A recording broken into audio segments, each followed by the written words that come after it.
Mustafa murder case में new रेवल्यूशंस, नए इंकशाफात coming up every day. आज का लेटेस्ट जो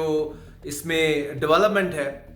बाय पुलिस, वो मैं आपको बताता हूं कि पुलिस इन्वेस्टिगेटर सो फॉर इस सारे केस में उन्होंने ये नैरो डाउन कर लिया है सिर्फ एक एंगल के ऊपर, the major one, that is के huge dirty drug money involve in it. और बाकी जो रिमेनिंग एंगल से कि लड़की का इशू है और कुछ पर्सनल एनमिटी और समथिंग लाइक दैट, वो सारी चीज़ें पीछे चली गई हैं। साजिद हसन जो नोन एक्टर हैं, माजी के कॉमेडियन भी बड़े अच्छे थे, उनका बेटा जो है साहिर, उसने पुलिस कस्टडी में जो स्टेटमेंट दिया है कि मतलब he was also part of that.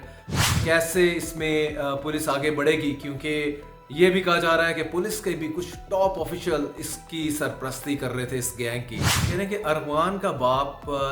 जब ये अरमान मर्डर करने के बाद लाहौर आया और लाहौर से आगे फिर स्कंदू चला गया, लेकिन लाहौर में भी रहा, तो उसने कहा जी अरमान का बाप छांगा मांगा में एक बसंत पार्टी हुई है, उसका एक हिस्सा था। अस्सलाम वालेकुम, मैं हूं जुल्करनैन ताहिर। मुस्तफ़ा मर्डर केस में न्यू रेवल्यूशंस, नए इंकशाफात कमिंग अप एवरी डे। आज का लेटेस्ट जो इसमें डेवलपमेंट है बाय पुलिस, वो मैं आपको बताता हूं कि पुलिस इन्वेस्टिगेटर सो फॉर इस सारे केस में उन्होंने ये नैरो डाउन कर लिया है सिर्फ एक एंगल के ऊपर, the major one, that is के huge dirty drug money involve in it. और बाकी जो रिमेनिंग एंगल से कि लड़की का इशू है और कुछ पर्सनल एनमिटी और समथिंग लाइक दैट, वो सारी चीज़ें पीछे चली गई हैं। और ना सिर्फ ये कि ये जो इंटरनेशनल ड्रग ट्रैफिकिंग वाला मामला है, ये सिर्फ पाकिस्तान ऑफ कोर्स नहीं है, इंटरनेशनल ड्रग ट्रैफिकिंग वाला मामला है और it goes beyond Pakistan to United States, United States से आगे कोलंबिया। साजिद हसन जो नोन एक्टर हैं, माजी के कॉमेडियन भी बड़े अच्छे थे, उनका बेटा जो है साहिर, उसने पुलिस कस्टडी में जो स्टेटमेंट दिया है कि मतलब he was also part of that drug cartel. वो बताता है कि किस तरह से ड्रग जो है Colombia is a hub of drugs है, मैक्सिको भी है, तो वहां से किस तरह ये प्रोक्योर करते थे। यूनाइटेड स्टेट कैलिफोर्निया आती थी ड्रग, वहां से फिर इस्लामाबाद, लाहौर, और इस तरह ये पूरे कंट्री के अंदर इनका नेटवर्क फैला हुआ है। और इसमें और इंकशाफात में साहिर ने ये भी बताया है, पुलिस क्लेम कर रही है कि इसमें कुछ टॉप मॉडल्स भी हैं मे बी, और कुछ अदाकाराएँ और एक्टर्स, ये सारा अब कहाँ तक मामला रुकेगा जाके, कैसे इसमें पुलिस आगे बढ़ेगी, क्योंकि ये भी कहा जा रहा है कि पुलिस के भी कुछ टॉप ऑफिशियल इसकी सरपरस्ती कर रहे थे इस गैंग की, तो क्या उन पे हाथ पड़ेगा। और इसके अलावा भी कहा जा रहा है कराची की कुछ टॉप पर्सनालिटीज़ हैं, टॉप शख्सियात हैं, तो जिनके अंडर दैट पैट्रनेज ये चीज़ें चल रही थी। तो ये सारी चीज़ें अभी इसी तरह ही हैं, आगे चल के कितनी का अनफोल्ड होती हैं, इन लोगों के नाम आते हैं, पुलिस इन्वेस्टिगेटर्स इन पे हाथ डाल पाते हैं, मैनेज कर पाएंगे। जितना बड़ा मतलब इन पे प्रेशर आएगा लगता तो नहीं है अपेरेंटली, लेकिन एक चीज़ तो क्लियर हो गई कि ये ड्रग मनी वो was the main cause of reason जो इनका लड़ाई का सबब बना, और जिस पे अरमान ने मुस्तफ़ा को एलिमिनेट किया। पुलिस इस एंगल पे भी देख रही है कि मुस्तफ़ा और अरमान, क्या ये दोनों बिजनेस पार्टनर थे, साथ साथ इनके फादर भी बिजनेस पार्टनर थे। एक चीज़ और नहीं समझ आ रही सारे केस में कि अरमान के फादर का डूबियस रोल, और सारा इवन जो ड्रग मनी के हवाले से उसके वो खुद भी पार्टीज थ्रो कर रहा था, पुलिस ने अभी तक उसको हाथ क्यों नहीं डाला। वो इसलिए नहीं डाला शायद कि मज़ीद फर्दर लीड मिल जाए कि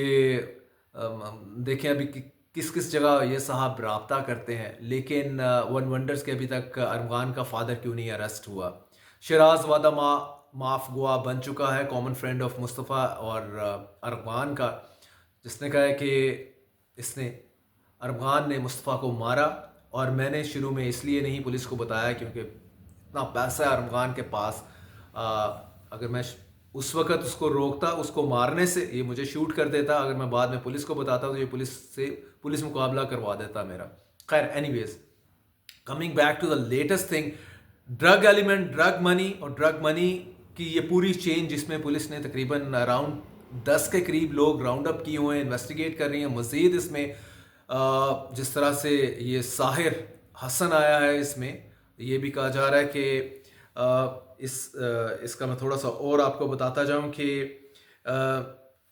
दौलतमंद लड़कियां, नो नो दौलती लड़कों को स्पेशली किस तरह से इस सारे उसमें टारगेट कर दी थी। और ना सिर्फ ये, और आगे चल के किस तरह से ये पूरा नेटवर्क जो है ये सिर्फ कराची तक महदूद नहीं है। और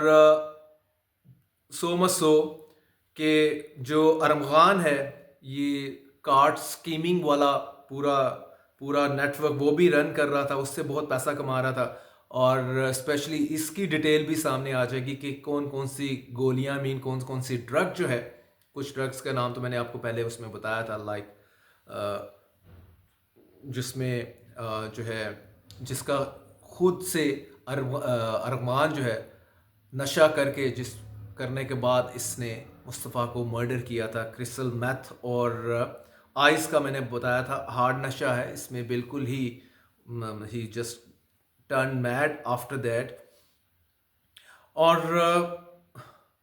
एक और चीज़ जो सोशल मीडिया पे डूइंग द राउंड है, वो मैं आपको बताता चलूँ, दैट इज़ क्वाइट इंटरेस्टिंग। कहने कि अरमान का बाप जब ये अरमान मर्डर करने के बाद लाहौर आया और लाहौर से आगे फिर स्कर्दू चला गया, लेकिन लाहौर में भी रहा, तो उसने कहा जी अरमान का बाप छांगा मांगा में एक बसंत पार्टी हुई है, उसका एक हिस्सा था पूरा। और इसमें बाकी बसंत पार्टी में का नाम इसका बसंत पार्टी था, लेकिन ये पूरी ड्रग पार्टी थी। और इसमें कौन कौन से लोग शामिल हुए और किस किस टॉप पर्सनैलिटी का जो है वो पैट्रनेज कर रहा था, तो उसने कहा जी कि इसको कोई बंदा हाथ नहीं डाल सकता, क्योंकि ये भी मतलब उन बड़े लोगों के साथ पूरी तरह से थिक एंड थिन है। तो ये इसमें सारी डेवलपमेंट में जो अब मैटर ऑफ कंसर्न आ रहा है, साथ में जिस तरह मैंने बताया कि कुछ मॉडल्स का भी, कुछ अदाकारों का भी इसमें नाम आया है, लेकिन पुलिस अभी इतनी जल्दी शायद उन पे हाथ ना डाले। लेकिन ये है कि इस सारी ड्रग मनी और ड्रग पैडलिंग, ड्रग ट्रैफिकिंग में ये कोई 2-4 बंदे नहीं इन्वॉल्व हैं, ये डजन्स में है ये सारा मामला। और पुलिस कितना प्रेशर सस्टेन कर पाती है यही देखना होगा, वरना आने वाले दिनों में आपको बहुत नाम आपको इसमें सामने नजर आएंगे, बड़े बड़े लोगों के और बड़े बड़े शोबिस इंडस्ट्री से जुड़े हुए लोगों के भी नाम इसमें आएंगे। तो लेकिन anyways as a whole media का कंसर्न तो यही है कि मुस्तफ़ा का मर्डर जो है, कातिल जो है, उसको